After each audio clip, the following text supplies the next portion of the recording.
At Oo nga. ang pangalawa, respect Mm. for international humanitarian law.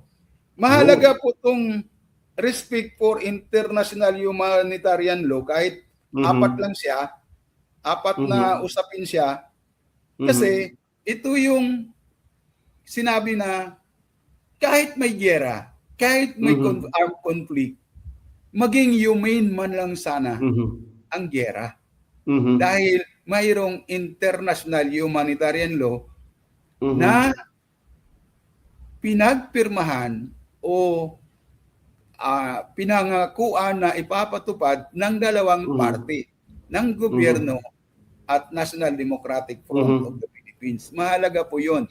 Pwede nating balikan yan kasi sa usapin mamaya ng mga violations nito, mababanggit natin yung ano yun. Ano yung dapat na hindi i-violate, hindi ilabagin dahil may agreement. Pero sa usapin na